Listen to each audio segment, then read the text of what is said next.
حامد حیران ہوتے کہنے لگا، رمشا اگر تم یہاں ہو تو بیڈ پر کون ہے؟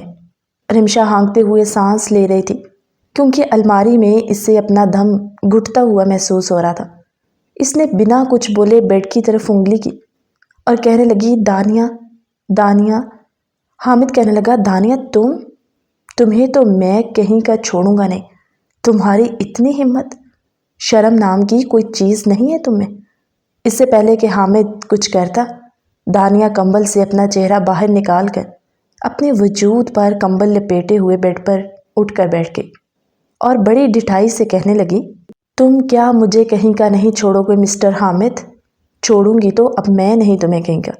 تم نے مجھے اتنا ہی گرا ہوا سمجھ لیا کہ میں تمہارے آگے محبت کی بھیک مانگوں، اور تم ہو کہ تم خود کو پتہ نہیں کہاں کے شہزادے سمجھنے لگے۔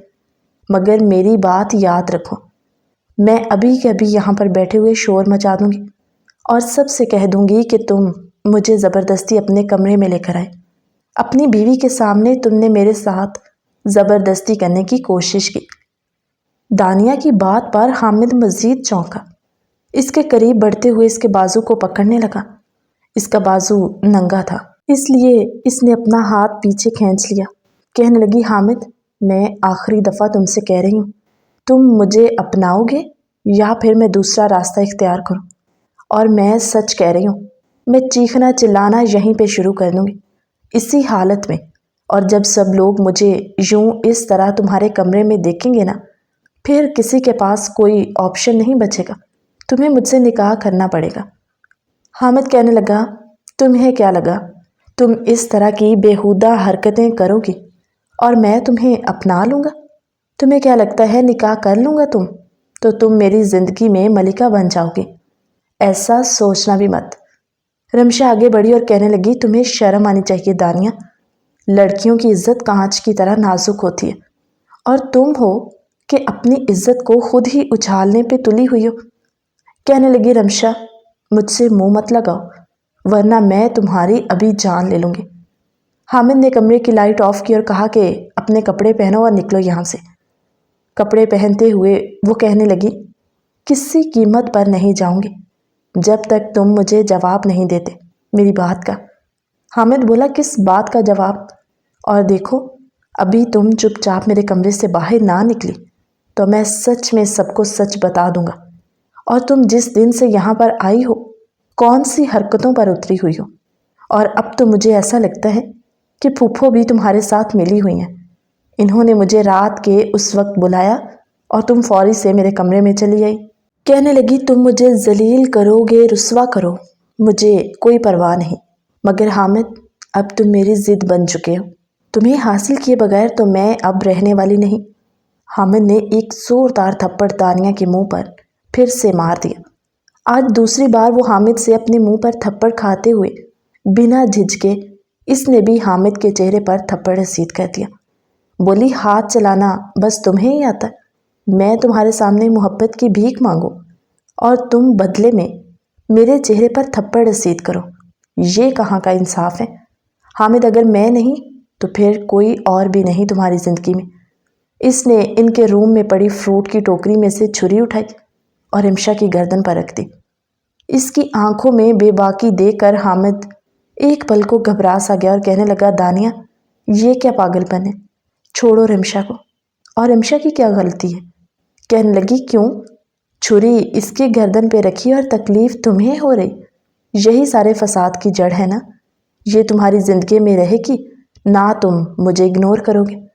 کہنے لگا، رمشا کا اس سب سے کوئی تعلق نہیں، اور تمہاری ان حرکتوں کے بعد تمہیں لگتا ہے کہ میرے دل میں تمہارے لیے محبت پیدا ہوگی، مجھے تم سے عشق ہو جائے گا اور میں کہوں گا، دانیہ میں تمہارے بغیر مر جاؤں گا۔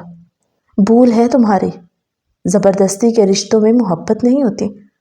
کہنے لگی، زبردستی محبت نہیں مگر زبردستی رشتہ تو بن سکتا ہے نا ایک دوسرے کے ساتھ، زبردستی ایک دوسرے کے قریب بھی آیا جا سکتا ہے۔ ٹھیک ہے تم نہ کرو مجھ سے محبت، مگر تمہیں مجھے اپنانا ہوگا ورنہ نہ میں خود رہوں گی، اگر میں نہیں تو پھر یہ بھی نہیں۔ حامد نے ایک قدم آگے بڑھایا جب دانیہ نے چھری کو مزید اس کی گردن پر دبایا۔ جیسے اس نے رمشا کی گردن پر چھری کو مزید دبایا۔ حامد کی جان نکلنے والی ہو گئی اور رمشا جو ننھے بچوں کی طرح مسلسل روئے جا رہی تھی، اس کی آنکھوں سے آنسو رک ہی نہیں رہے تھے۔ کہنے لگی تم مجھے بدنام کرو گے، سب کے سامنے کہو گے کہ دانیہ ایسی ہے، دانیہ ویسی ہے، تو سنو، مچاؤ نہ شور، سب کو اکٹھا کرو۔ حامد بولا دیکھو دانیہ، تم میرے صبر کو آزما رہی ہو اور اس سب کا انجام بہت برا ہوگا۔ حامد نے رمشا کو اشارہ کیا اور خود اس نے دانیہ کو باتوں میں لگا لیا۔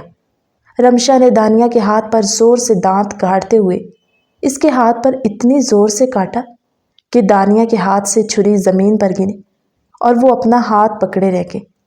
جب حامد نے آگے بڑھ کر دانیہ کا بازو پکڑا اور اسے کمرے سے باہر نکال دیا، کہنے لگا بہت شوق ہے نا تمہیں بدنام ہونے کا، خود سے یہ شور مچانے کا کہ میری عزت لوٹ رہا، پچھتاؤ گی تم دانیہ۔ اس نے دانیہ کو باہر نکالتے دروازے کی کنڈی لگا لی اور کہنے لگا صبح یہاں سے جانے کا انتظام کر لینا، کیونکہ میں صبح ہوتے ہی سب کو ساری حقیقت بتا دوں گا۔ کہنے لگی صبح ہوتے کون کیا کرے گا یہ تم سوچ بھی نہیں سکتے۔ حامد نے کمرے کو اندر سے لاک کیا اور بھاگتے ہوئے رمشا کو پکڑا۔ رمشا جو وہیں زمین پر بیٹھی رو رہی تھی، کہنے لگی حامد یہ سب میری وجہ سے ہو رہا۔ بولا پاگل ہو تمہارا اس میں کیا قصور؟ وہ خود سری کی اس حد تک آ جائے گی میں نے تو کبھی سوچا بھی نہیں تھا۔ اس نے رمشا کو اپنی باہوں میں بینچ لیا، کتنی ہی دیر وہ اس کے سر پہ چومتا، اس کے سر کو سہلانے لگا۔ کہنے لگا رمشا پلیز ریلیکس پلیز، اور صبح ہوتے ہی میں بابا سے بات کروں گا، وہ ان لوگوں کو یہاں سے چلتا کریں، اس سے پہلے کہ بات اتنی آگے بڑھ جائے کہ پھر سنبھالنا مشکل ہو جائے۔ وہ رمشا کی گردن پر جہاں اس نے چھری رکھی تھی اپنے ہونٹ رکھتے ہوئے کہنے لگا رمشا، وہ اسے پیچھے کرتی کہنے لگی مجھے نہیں آپ سے بات کرنی، آپ کو ذرا احساس نہیں ہوا کہ آپ کی باہوں میں میں نہیں کوئی اور لڑکی ہے؟ بولا رمشا مجھے لگتا ہے کہ اس نے خود اپنے اوپر تمہارا پرفیوم لگایا ہوا تھا۔ کہنے لگی کوئی بھی میرا پرفیوم لگا کر آپ کے پاس آ جائے گا تو آپ کو لگے گا وہ رمشا ہے، ایسا ہی ہے؟ کیا میری کوئی پہچان نہیں ہے آپ کے پاس؟ اگر میں الماری میں کوشش نہ کرتی اور باہر نہ نکلتی تو اب تک نہ جانے آپ اس کے ساتھ کیا کچھ کر چکے ہوتے۔ وہ پہلے ہی مر رہی تھی آپ کے قریب آنے کے لیے۔ حامد اپنے کان پکڑتے ہوئے رمشا کے سامنے اٹھک بیٹھک کرنے لگا، کہنے لگا معاف کر دو نا یار، تمہیں پتہ ہے اس طرح کی تو میرے ذہن میں کوئی سوچ آ ہی نہیں سکتی کہ میرے بیڈ پر تمہارے علاوہ کوئی اور ہو سکتی، اور میں تو تمہیں سمجھتے ہوئے وہ سب۔ کہنے لگی بس کیجیے حامد، ابھی فی الحال تو میرا سوچ سوچ کے دماغ پھٹ رہا ہے کہ وہ آپ کے اتنے قریب آ گئی، اور وہ لڑکی ہوتے ہوئے اس میں شرم حیا نام کی چیز ہے بھی یا نہیں؟ حامد کہنے لگا ویسے رمشا ایک سوچنے والی بات ہے، جب تم مجھے قریب نہیں آنے دو گی تو کہیں ایسا نہ ہو کہ میں سچ میں کسی دوسری لڑکی کی طرف۔ حامد کے الفاظ ابھی اس کے منہ میں ہی تھے جب رمشا نے اس کے اوپر تھپڑوں کی بارش کر دی۔ کہنے لگی سوچا بھی کیسے دوسری لڑکی؟ خون پی جاؤں گی تم دونوں کا۔ بولا اوہو، اگر اتنی محبت ہے تو پھر اپنی شوہر کی پیاس کو بجھاؤ نا، تڑپ رہا ہوں اور اسی تڑپ میں مجھ سے یہ الٹی سیدھی حرکتیں ہو رہی ہیں۔ کہنے لگی اس کا مطلب اگر میں آپ کے قریب نہیں آؤں گی تو آپ کے دل میں، آپ کی زندگی میں دوسرا آپشن ہے۔ وہ اسے دیوار کے ساتھ لگاتے اس کے چہرے پر جھکتا، اپنی گرم سانسیں اس کے چہرے پر چھوڑتا، کہنے لگا ایک بار بھی تم اور 100 بار بھی تم، اس لیے تڑپاؤ ترساؤ یا پھر مجھے راضی کرو، رہوں گا تو میں تمہارا ہی، کیونکہ محبت ہر کسی سے نہیں ہو جاتی، اور جو ہر کسی سے ہو جائے وہ پھر محبت نہیں۔ رمشا اس کے سینے میں منہ چھپا کے کہنے لگی حامد نہ جانے وہ اگلا وار کیا کر دے۔ بولا تم اپنے ننھے سے دماغ پر زیادہ زور نہ دو، اور اس کا بندوبست میں صبح ہوتے ہی کر لوں گا۔ مگر رمشا تمہیں یاد ہے نا تم نے آج وعدہ کیا تھا؟ رات کے 2:30 بج چکے تھے انہیں لڑائیوں الجھنوں میں۔ وہ کہنے لگی حامد پلیز وقت دیکھیں۔ وہ اس کی گردن پر دانت گاڑے ہوئے کہنے لگا خون پی جاؤں گا تمہارا اگر کوئی بہانے بازی نہیں، رات بھی ہماری، تم بھی میری، میں بھی تمہارا، تو پھر بہانے بازی کس لیے؟ رمشا جھجکتے ہوئے کہنے لگی مگر۔ حامد بولا اگر مگر کچھ نہیں چلے گا میڈم، آج تو تمہارے ہر ڈر خوف اتارنے ہوں گے۔ اور دیکھو دانیہ بھی تو لڑکی ہے، اور وہ کیسے ڈٹھائی کے ساتھ۔ رمشا آج پہلی بار خود سے حامد کے ہونٹوں پر چکی تھی۔ وہ اسے چپ کروا گئی اور پھر اپنا چہرہ پیچھے کرتے ہوئے حامد کو اپنے سینے سے لگائے اس کے کان میں سرگوشی کرتے کہنے لگی، شوہر کی زندگی میں کسی دوسری عورت کا آنا بیوی کو کس قدر تکلیف دیتا ہے، اور میں آپ کو آج ہر طرح کا اختیار دیتی ہوں کہ میں آپ کی بیوی ہوں، اور آج تک کے لیے جتنی بار بھی آپ کے جذبات کو ٹھیس پہنچائی ان سب کے لیے معافی چاہتی ہوں، مگر آج میں خود کو تیار کر چکی ہوں کہ میرے اندر بے شک جتنا بھی میرا ڈر خوف مجھ پر حاوی ہو جائے مگر میں آپ کو روکوں گی نہیں۔ حامد سنجیدہ سے انداز میں اسے اپنی باہوں میں بھینچتا ہوا وہیں دیوار کے ساتھ لگائے اس کے ہونٹوں پر جھکا کہنے لگا، دیکھو رمشا، اگر یہ ڈر خوف ہوتا تو پھر اللہ تعالیٰ یہ رشتہ ہی کیوں بناتے؟ سوچو، تم نے بلا وجہ خود پر ایک ڈر کو حاوی کر لیا، اور ڈر ہمیشہ تبھی اترتا ہے جب آپ خود اتارو۔ اور میری جان، تم میرے لیے ایک نازک سی پنکھڑی ہو جسے میں کبھی بھی دکھ پہنچا ہی نہیں سکتا، اور یقین رکھو مجھ پر۔ وہ رمشا کو پوری طرح اپنے اعتماد میں لیتا اس کے وجود کے ساتھ کھیلتا ہوا اسے پوری طرح سے تیار کرنا چاہتا تھا تاکہ وہ رمشا کو کسی قسم کا کوئی دکھ نہ پہنچائے، اور آج رمشا نے بھی اس کا ساتھ دیا۔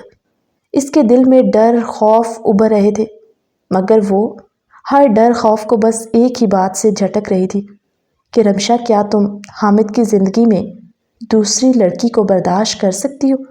نہیں کر سکتی نا؟ تو اس سے بہتر ہے کہ اپنے اس ڈر کو آج ختم کرو۔ یہی وہ بات تھی جو رمشا کو بار بار ہمت دے رہی تھی، اور اس نے کسی بھی لحاظ سے حامد کو نہیں روکا، اور حامد آج پوری طرح رمشا کو اپنانے کے لیے اس کی تڑپ، اس کی شدت اتنی بڑھ چکی تھی کہ وہ دھیرے دھیرے رمشا کے قریب ہوتا دو جسم ایک جان ہوئے، سکون کی انتہا کو پہنچے۔ صبح الارم پر وہ دونوں اٹھے۔ کمرے کی حد تک تو ان کی صبح کافی خوشگوار تھی، مگر باہر جاتے ہی ایک نیا ڈرامہ ان کو ملنے والا تھا۔ مگر خیر، وہ فریش ہوتا واش روم سے نکلا جب رمشا ڈریسنگ ٹیبل کے سامنے کھڑی خود کو آئینے میں دیکھتے ہوئے اپنے بالوں میں برش کر رہی تھی اور جیسے کسی گہری سوچ میں گم ہو، حامد نے آہستہ سے اس کے کان کے قریب آ کر ہونک کیا۔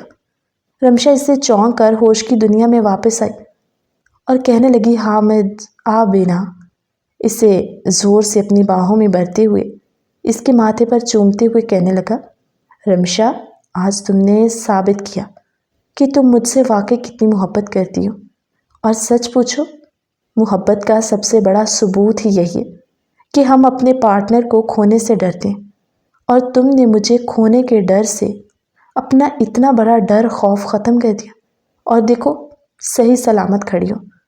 رمشا شرمیلی سی مسکراہٹ مسکرائی جب حامد نے اسے اپنے سینے میں بھینچ لیا۔ کہنے لگا، پگلی ہو تم، ایسے فکر مند ہوتی رہتی ہو۔ کہنے لگی، نہیں حامد، میں کچھ اور سوچ رہی ہوں دانیہ کے بارے میں، کہیں وہ آپ کو کوئی نقصان نہ پہنچا دے۔ بولا، بس کرو یہ باتیں، اور آج ہی بابا سے اکیلے میں بات کروں گا تاکہ وہ ان لوگوں کو واپس بھیج دیں، اور پھر جب اس طرح کی بات پتہ چلے گی تو وہ دوبارہ بھی اس گھر میں نہیں آئیں گی۔ جب وہ یہاں سے چلی جائیں گی تو یہ ٹاپک بھی کلوز ہو جائے گا۔ کہنے لگا، ٹائم دیکھو کتنا لیٹ ہو گیا، اور خیر آج پھر سے بھی میرا جانے کا دل ہی نہیں کر رہا۔ آئی لو یو سو مچ رمشا۔ رمشا حامد کو اس کا رومال اور والیٹ پکڑاتے ہوئے کہنے لگی، چلے نیچے؟ بولا، یس پلیز، اور پلیز جلدی سے میری کافی لے آنا بنا کے۔ پتہ ہے نا میری مارننگ گڈ تب ہی ہوتی ہے جب تمہارے ہاتھ کی کافی پیتا۔ وہ اسے ہلکی سی اسمائل پاس کرتے ہوئے باہر آنے لگی، حامد بھی اس کے پیچھے ہی۔ وہ دونوں ایک ساتھ اتنے خوش نیچے اترے کہ جہاں نیچے بالکل خاموشی اور سوگوار سا ماحول تھا۔ وہ حیران ہوتے ایک دفعہ سب کے چہرے کو بھانپنے کی کوشش کر رہا تھا جب منزہ نے رمشا کو آواز دی، کہنے لگی، رمشا پلیز میری ہیلپ کروانا کچن میں۔ رمشا کچن میں گئی تو منزہ اسے کہنے لگی، رمشا کیا کوئی بات ہوئی ہے حامد بھائی اور دانیہ کے بیچ؟ رمشا کے تو رنگ ہی اڑ گئے، مطلب کہنے لگی کیا ہوا؟ دانیہ نے کچھ کہا؟ بولی مجھے ابھی پوری بات کا تو نہیں پتا، لیکن صبح پھپھو نے بہت غصے میں بابا کو اپنے کمرے میں بلایا تھا۔ مجھے ان کی زیادہ باتیں تو نہیں، مگر دانیہ ایک طرف کو بیٹھی مسلسل روئے جا رہی تھی اور خود پر ایسے چادر لپیٹ کر بیٹھی تھی جس سے اللہ نہ کرے اس کے ساتھ کچھ۔ وہ اپنی بات ادھوری کرتے ہوئے رمشا سے کہنے لگی کیا تمہیں کچھ پتہ ہے؟ رمشا نے لا علمی کا اظہار کر دیا اور کہنے لگی جو بھی بات ہوئی ابھی پتہ چل جائے گی سب کو۔ منزہ بولی مگر جو بھی ہے بات کچھ بڑی ضرور ہے۔ حامد باہر سب کے چہرے کو بھانپتے ہوئے کہنے لگا کیا بات ہے بابا؟ اور بابا مجھے آپ سے ایک ضروری بات بھی کرنی ہے۔ کہنے لگے بات تو برخوردار مجھے بھی تم سے کرنی ہے، اور تمہاری بات سے شاید ضروری ہو۔ مجھے تم سے اس طرح کی کوئی امید، کوئی توقع نہیں تھی۔ ابھی مبشر صاحب کی بات ان کے منہ میں ہی تھی جب پروین بیگم بولی اگر گھر کے مرد ہی گھر کی عزتوں پر ہاتھ ڈالنے لگیں گے تو پھر عورتوں کے لیے محفوظ پناہ گاہ کون سی ہوگی؟ بتائیے بھائی صاحب، میری بچی یتیم ہے، نہ کوئی اس کا بھائی ہے، تو کیا یہی سوچ کر حامد نے اس کے ساتھ یہ سب کرنے کی؟ حامد جلدی سے اپنے پھپھو کی بات کاٹتے ہوئے بولا کیا مطلب پھپھو جان؟ آپ کس طرح بنا حقیقت جانے اس طرح کے الزامات لگا سکتی ہیں مجھ پر؟ اس بار حامد کی آواز اونچی تھی اور لہجہ کافی سنجیدہ تھا۔ مبشر صاحب نے بیٹے کو بازو سے پکڑا اور کہنے لگے یہ کون سا لہجہ ہے تمہارا بات کرنے کا؟ کہنے لگا بابا انہوں نے آپ سے کیا کہا؟ پلیز آپ لوگ مجھے کھل کے بتائیے، کیونکہ مس انڈرسٹینڈنگ میں لیے گئے فیصلے بعد میں صرف پچھتاوے کا باعث بنتے، اور میں نہیں چاہتا کہ ہمارا ہنستا بستا گھر ان ماں بیٹیوں کی وجہ سے اجڑے۔ مبشر صاحب نے مزید غصے سے کہا حامد اپنے الفاظ کو سوچ سمجھ کے استعمال کرو۔ کہنے لگا بابا میں مرد ہوتے ہوئے اس طرح کی باتیں کرنے سے ہچکچا رہا ہوں، اور یہ لڑکی ذات ہوتے ہوئے خود سے اپنی عزت اچھالنے پہ تلی ہوئی ہے۔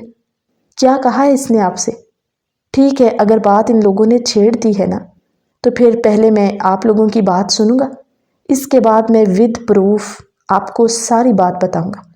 اس لیے پلیز بابا بتائیں پھپھو نے آپ سے کیا کہا؟ کیا آپ کو اپنے بیٹے پر، اپنی تربیت پر بھروسہ نہیں؟ میں کس مزاج کا انسان ہوں؟ مبشر صاحب ایک پل کے لیے پرسکون ہوئے۔ راشدہ بیگم جو مسلسل خاموش تھی اور سارے موقع کی نزاکت کو سمجھنے کی کوشش کر رہی تھی۔ رمشا اور منزہ ڈائننگ ٹیبل پر ناشتہ لگا چکی تھیں اور وہ بھی وہیں پر آ کر کھڑی ہو گئیں جہاں پر سب لوگ بیٹھے باتیں کر رہے تھے۔ پروین بیگم بڑی چالاکی سے بولتے ہوئے کہنے لگی حامد تم اتنے بچے نہیں ہو جو تم یوں انجان بنے ہم سے پوچھ رہے۔ تمہیں سب پتہ ہے کہ تم نے دانیہ کے ساتھ کیا کرنے کی کوشش کی۔ حامد اپنے کندھے اچکاتے ہوئے کہنے لگا یہی تو سننا چاہتا ہوں کہ آخر میں کیا کرنا چاہتا تھا اس کے ساتھ۔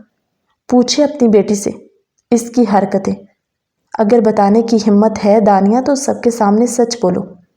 کہنے لگا بابا میں اپنی صفائی میں بعد میں کچھ کہوں گا، پہلے مین ہال میں لگے ہوئے کیمرے کے CCTV فوٹیج نکال کے دکھاتا ہوں کون کس کے قریب جانے کی کوشش کر رہا ہے۔ کیمرے کی بات سنتے ہی دونوں ماں بیٹیاں حیرت سے ایک دوسرے کو دیکھنے لگی۔ اس نے CCTV فوٹیج نکالی جس میں بغور سب کو دکھایا کہ رات کے 10 بج رہے۔ جب حامد جیسے اپنے کمرے سے نکلتا ہے تو دانیہ ادھر ادھر دیکھتے ہوئے بھاگتے ہوئے سیڑھی کی طرف گئی اور حامد کے کمرے میں چلی گئی۔ اس کے بعد حامد بولا بابا کل رات میں اپنے کمرے میں تھا جب پھپھو نے مجھے آواز دے کر بلایا۔ میں ان کی بات سننے کے لیے جب ان کے کمرے میں گیا تو میرے کمرے میں رمشا کی جگہ دانیہ موجود تھی، اور میں اس بات سے انجان تھا کیونکہ میں اس طرح کی گھٹیا سوچ بھی نہیں سکتا تھا کہ کوئی اس حد تک گر سکتا ہے۔ جب حامد سب سچ بتانے لگا تو پروین بیگم اور دانیہ کے تو طوطے ہی اڑ گئے۔ پروین بیگم اپنی ہر کوشش کر رہی تھی کہ کسی طرح حامد چپ ہو جائے۔ اس نے رونا پیٹنا واویلا مچانا شروع کر دیا کہ کہیں حامد کی بات دب جائے۔ جب مبشر صاحب ایک گرجدار آواز سے بولے، کہنے لگے پروین بالکل خاموش، میں نے تمہاری بات بھی بڑے تحمل سے سنی، اب مجھے حامد کی بات بھی سننے دو، اور دودھ کا دودھ پانی کا پانی ابھی اور اسی وقت ہو جائے گا۔ حامد کہنے لگا میرے کمرے میں جانے سے پہلے دانیہ رمشا کو باندھ کر الماری میں بند کر چکی تھی تاکہ میں اس کے ساتھ کچھ الٹا سیدھا کر جاؤں اور پھر یہ بعد میں اس حرکت کا سہارا لے کر میری زندگی میں زبردستی آ جائے۔ مبشر صاحب غصے سے لال ہوتے دانیہ کو بازو سے جھنجھوڑتے ہوئے سامنے کھڑی کرتے کہنے لگے تو یہ تھی سچائی دانیہ، ڈوب کے مر جانا چاہیے۔ تمہاری جگہ اگر میری بیٹی ہوتی تو ابھی اس کے ٹکڑے کر دیتا۔ وہ اپنا ہاتھ اٹھاتے اٹھاتے رک گئے اور دانیہ کو زور سے پروین بیگم کے آگے گراتے ہوئے بولے معاف کرنا پروین، مگر شاید دوسروں پر انگلی اٹھانے سے پہلے تمہیں اپنی بیٹی کی تربیت کرنے پر زیادہ وقت دینا چاہیے تھا۔ یہ تو اچھا ہوا اللہ تعالیٰ نے وقت پر سب پردے فاش کر دیے، ورنہ نہ جانے۔ اور پروین تمہیں ذرا احساس نہیں ہے اپنی بیٹی کی عزت کی؟ تمہیں ذرا پرواہ نہیں ہے؟ جب مائیں بیٹیوں کو ایسے سبق پڑھائیں گی تو وہ وہی کریں گی نا۔ اتنا شوق ہے بیٹی کی شادی کا تو رشتہ دیکھو، اس کی شادی کرو۔ میرے ہنستے بستے گھر کو کیوں اجاڑنے آئی ہو؟ اور بہتر ہوگا کہ تم لوگ یہاں سے اب چلے جاؤ۔ پروین بیگم ایسے تھی کہ جیسے ابھی زمین میں گڑ جائے گی، مگر وہ پھر سے آنکھیں دکھاتے ہوئے کہنے لگی بہن تو جھوٹی لگے گی نا بیٹے کے سامنے۔ وہ راشدہ بیگم کی طرف بڑھتے ہوئے کہنے لگی تمہاری بھی بیٹی ہے، کیا تمہیں ذرا احساس نہیں میری دانیہ کا؟ راشدہ بیگم بولی معاف کیجیے گا پروین بہن، مگر ہمیں اپنے بچوں پر بھروسہ بھی ہے اور ہم نے ان کو اچھے سے ان کی لمٹس بھی بتائی ہوئی ہیں۔ زندگی میں رشتوں کو کیسے لے کر چلنا ہے وہ اچھے سے جانتے ہیں، اور اس ویڈیو میں صاف طور پر پتہ چل رہا ہے کہ کون کس کی طرف بڑھ رہا ہے۔ حامد تو کہیں نہیں نظر آ رہا کہ وہ دانیہ کو زور زبردستی بہلا پھسلا کر لے جا رہا، بلکہ صاف طور پر نظر آ رہا ہے کہ دانیہ خود چھپتے چھپاتے اس کے کمرے تک گئی۔ کیا اس سب کے بعد بھی؟ اس لیے ہم لوگ مزید اس ٹاپک پر کوئی بحث نہیں کرنا چاہتے۔ دانیہ بھی ہماری ہی عزت ہے، اس لیے ہم اس بات کو یہیں پر کلوز کرتے ہیں، اور یہ بات اس گھر کی چار دیواری سے کبھی باہر نہیں نکلے گی۔ آپ لوگ بے فکر رہیں، اور میں آپ سے جانے کا نہیں کہتی، آپ لوگ رہنا چاہیں تو رہ سکتے ہیں۔ پروین بیگم اپنے سر میں ہاتھ مارتے ہوئے پیٹنے لگی اور کہنے لگی ہو سکتا ہے دانیہ کسی کام کو گئی ہو حامد کے کمرے میں، اور حامد نے موقع کا فائدہ اٹھایا کہ رات کے اس پہر کون سا اسے کوئی دیکھے گا۔ مبشر صاحب کہنے لگے بس کر دو پروین، اور کتنا گرو گی تم؟ دانیہ بڑے غصے میں اپنا بیگ کھولتی اس میں اپنے کپڑے رکھتی کہنے لگی ماما آپ کو اپنے بھائی کے گھر میں رہنے کا بہت شوق ہے نا، تو شوق سے رہیے۔ بہت شوق تھا آپ کو مجھے ان کی بہو بنانے کا۔ دانیہ جو خود اپنے منہ سے سب کچھ بڑبڑاتے ہوئے بیگ میں کپڑے ڈالنے لگی اور کہنے لگی حامد تمہارے جیسوں کو تو میں اپنے جوتے کی نوک پر نہ رکھوں، اور تمہیں کیا لگا کہ میں تمہاری محبت میں مرے جا رہی ہوں؟ مگر جو کچھ تم نے میرے ساتھ کیا ہے نا، یہ میں کبھی بھی نہیں بھولوں گی۔ اور یاد رکھو زندگی میں کہیں نہ کہیں میرا تمہارے ساتھ سامنا ضرور ہوگا، اور وہ سامنا زبردست قسم کا ہوگا۔ ساری زندگی نہیں بھلا پاؤ گے تم۔ وہ اسے انگلی دکھاتے ہوئے دھمکی دے رہی تھی۔ جب حامد کہنے لگا مزید کسی صفائی کی ضرورت ہے تو بتا دیجیے، میں وہ بھی سب کے مائنڈ کلیئر کر دیتا ہوں۔ وہ یہ کہتے ہوئے کہنے لگا رمشا میرا ناشتہ؟ وہ بولی جی لگ چکا ہے۔ حامد سارے ماحول کو اگنور کرتا باہر آ کر ناشتہ کرنے لگا تو مبشر صاحب وہیں پر کرسی پر پریشان سے بیٹھ گئے۔ راشدہ بیگم نے مبشر صاحب کے کندھے پر ہاتھ رکھا، انہیں حوصلہ دیا۔ تب تک وہ دونوں ماں بیٹیاں گھر سے نکلنے لگی، اور پروین کہنے لگی بھائی صاحب آپ کا یہ سلوک ہمیشہ یاد رہے گا۔ مبشر صاحب نے کوئی جواب نہ دیا اور کہنے لگے بس پروین یہی کہوں گا تمہیں، بیٹی کی ماں ہو اور تمہارے سر پر کسی مرد کا سایہ نہیں، اس لیے بیٹی کے دماغ کو ایسے خرافات سے بھرنے کی بجائے تم اس کی اچھی تربیت کرو اور اسے اچھے سے گھر میں رخصت کرو، تمہاری زندگی بھی آسان ہو اور تمہاری بیٹی بھی اپنی زندگی میں خوش رہے۔ وہ اس کے سر پر ہاتھ رکھتے واپس گھر کی طرف آ گئے، جبکہ وہ دونوں ماں بیٹیاں گھر سے نکل چکی تھی۔ ڈائننگ ٹیبل پر آج پہلی بار ان کے گھر کا ماحول سوگوار ہو چکا تھا۔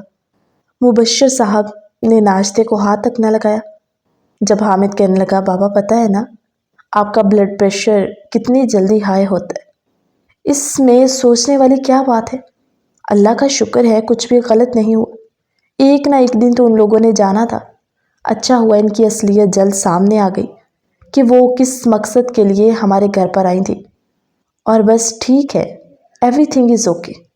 کہنے لگا ماما، اس دانیہ نے پاگل پن کی انتہا کرتے ہوئے رمشا کی گردن پر چھری تک رکھ دی کہ اگر میں اس کو اپنانے کا وعدہ نہیں کرتا تو وہ رمشا کو نقصان پہنچائے گی۔ یہ تو جس طرح ہم نے مشکل سے سب کچھ ہینڈل کیا۔ راشدہ بیگم نے جلدی سے رمشا کو ساتھ لگایا، اس کے ماتھے پر پیار کیا، کہنے لگی رمشا تم ٹھیک ہو میری جان؟ کچھ ہوا تو نہیں تمہیں؟ وہ اپنی خالہ کے ہاتھ چومتے کہنے لگی نہیں خالہ جان، میں ٹھیک ہوں، اور بس ایک برا خواب تھا جسے میں نے بھلا دیا۔ آپ لوگ بھی اس سب سے باہر نکلے۔ رمشا مبشر صاحب کے آگے ناشتہ رکھتے ہوئے کہنے لگی انکل مجھے پتہ ہے میرے ہاتھ کا ناشتہ آپ کبھی ٹھکرا ہی نہیں سکتے۔ وہ اس انداز میں سب سے بات کرنے لگی جیسے کچھ ہوا ہی نہ ہو۔ مبشر صاحب مسکرائے اور کہنے لگے جیتی رہو بیٹا، اور مجھے اپنے بیٹے پر پورا بھروسہ تھا۔ میں ان والدین میں سے بالکل نہیں ہوں جو اپنی اولاد کی سنے بنا ہی ان پر بھڑک جائے اور ان کو سزائیں سنا دے، بلکہ میں اس بات کا قائل ہوں کہ ہمیشہ اپنی اولاد پر بھروسہ رکھنا چاہیے، اور جیسے بھی حالات آ جائے، کوئی کتنا بھی آپ کا عزیز ہی کیوں نہ ہو جو آپ کو آپ کی فیملی کے خلاف بھڑکائے، تو ان کی باتوں میں آنے کی بجائے اپنی فیملی کی طاقت اور سہارا بننا چاہیے۔ منزہ کہنے لگی لیکن چھوڑیں یہ سب، کیا ٹاکسک ماحول بنا دیا گھر کا۔ میں تو پہلے ہی کہہ رہی تھی کہ پھپھو آ رہی ہیں اور ساتھ ان کی بیٹی، تو اللہ خیر کرے۔ اب سمجھ آئی سب کو میری بات کہ میں کیوں کہہ رہی تھی؟ حامد کہنے لگا کیا تمہارا ہر بات میں بولنا ضروری ہوتا ہے؟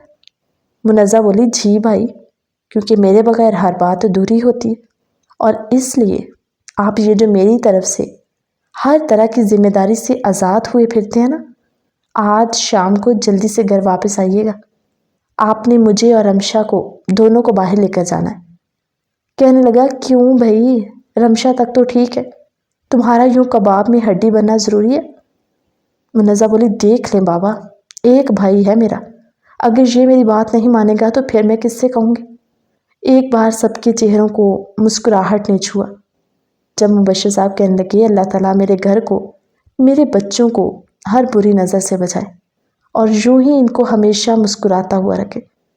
حامد بولا چلو منزہ، تم بھی کیا یاد کرو گے، اور ویسے بھی تمہاری اسٹڈی کمپلیٹ ہونے والی ہے، تو پھر تو تمہاری شادی ہو جائے گی، تو یاد کرو گی اپنے بھائی کی کروائی ہوئی یہ عیاشیاں، پتہ نہیں تمہارا کھڑوس ہسبینڈ کیسا ہوگا۔ منزہ بولی حامد بھائی سدھر جائیں، ورنہ قسم سے بابا سے کہہ کے آپ کے کان کھچوا دوں گی۔ راشدہ بیگم نم سے لہجے میں بولی حامد ٹھیک ہی تو کہہ رہا ہے، ماشاءاللہ سے اب تم بڑی ہو چکی ہے اور تمہیں اس گھر سے رخصت ہونا ہے۔ منزہ بولی بھائی نہیں، شاپنگ پر نہیں لے کر جانا تو سیدھی طرح بتا دیتے، اس طرح سے سب کو ایموشنل کرنے کی کیا ضرورت تھی؟ میں اپنے بابا کے ساتھ چلی جاؤں گی۔ کیوں بابا؟ وہ مسکرائے، کہنے لگے بھائی کہہ تو حامد ٹھیک ہی رہا ہے، اور تمہاری اسٹڈی کمپلیٹ ہو چکی ہے تو پھر اب تمہیں بھی اپنے گھر کی تو ہونا ہی۔ بولی کیا سب لوگ ایک ہی ٹاپک پر شروع ہو گئے؟ حامد کہنے لگا ٹھیک ہے، تم دونوں تیار رہنا، شام کو لے کر جاؤں گا، شاپنگ بھی کروا دوں گا اور اچھا سا کھانا بھی کھلاؤں گا۔ بلکہ ایک کام کرے ماما بابا، آپ دونوں بھی تیار رہیے گا، کافی ٹائم ہو گیا ہم لوگ فیملی کہیں آؤٹنگ پہ نہیں گئے، تو آج کا کھانا باہر کھائیں گے۔ حامد بھائی، وہ اٹھ کر اپنے بھائی کے گال پہ چٹکی کاٹتے ہوئے کہنے لگی بھائی ہو تو ایسا جو اپنی بہن کے اشاروں پہ ناچنے والا ہو۔ رمشا تمہیں تو کوئی اپنی بات ہی نہیں منوانی آتی، ایسے باتیں منواتے، اور دیکھو شاپنگ پر بھی تم کسی قسم کی کنجوسی نہ دکھانا، اتنے دنوں بعد بھائی لے کر جا رہے ہیں تو میں تو سب کچھ لوں گی۔ رمشا کہنے لگی تو اور کیا، کون کنجوسی کرے گا؟ حامد بولا سوچ لو، اگر اس طرح مجھ پر ظلم کرنے کا تم دونوں نند بھابھی پلاننگ کر رہی ہو نا، تو پھر یہ نہ ہو کہ میں پلان کینسل کر دوں۔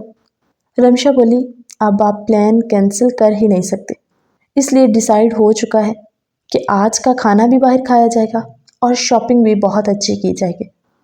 حامد بولا بابا میں اکیلا بیچارہ پھنس گیا ہوں۔ وہ مسکرائے اور بولے بیٹا یہی تو زندگی کی خوشیاں ہیں اور انہی پلوں کو جینا چاہیے، اور میں تو بھئی اپنی بیٹیوں کی سائڈ پر ہوں۔ بولا بھئی ماما آپ بتا دیں آپ کس کی طرف ہیں؟ راشدہ بیگم کہنے لگی ظاہر سی بات ہے، جب میرا بیٹا اکیلا رہ جائے گا تو میں اپنے بیٹے کا ہی ساتھ دوں گی نا۔ بولا شکر ہے کسی کو تو مجھ پر رحم آیا۔ حامد بولا منزہ تمہیں تو کالج سے چھٹی ہے اس لیے گپوں میں مصروف ہو، لیکن مجھے تو یونیورسٹی جانا ہے نا۔ اوکے اللہ حافظ ایوری ون۔ رمشا اس سے مین ڈور تک اللہ حافظ کہنے کے لیے اس کے پیچھے گئی اور چابیاں پکڑے ہوئے حسب معمول اسے دینے لگی۔ بولی حامد یہ چابیاں۔ وہ بولا جان بوجھ کر چھوڑ کے آتا ہوں، کیونکہ مجھے عادت ہے کہ تم ڈیلی مجھے یوں پیچھے دینے آؤ اور اس بہانے میں تمہیں پیارا سا اللہ حافظ کہہ سکوں۔ رمشا کو ساتھ لگاتے اس کے کان میں کہنے لگا اب تو سارے ڈر خوف اتر گئے نا، تو پھر شاپنگ ڈنر کے بعد رات کو اسے آنکھ مارتے ہوئے میسنی ہنسا کہنے لگا تیار رہنا چھوڑوں گا نہیں۔ رمشا مسکراتی ہوئی اللہ حافظ کہتی گھر واپس آئی۔ تو ناظرین یہ کہانی آپ کو کیسی لگی کمنٹ سیکشن میں اپنی قیمتی رائے کا اظہار ضرور کیجیے۔ اگر آپ اسی سٹوری کا نیکسٹ پارٹ دیکھنا چاہتے ہیں تو بھی کمنٹ سیکشن میں اپنی رائے کا اظہار ضرور کیجیے۔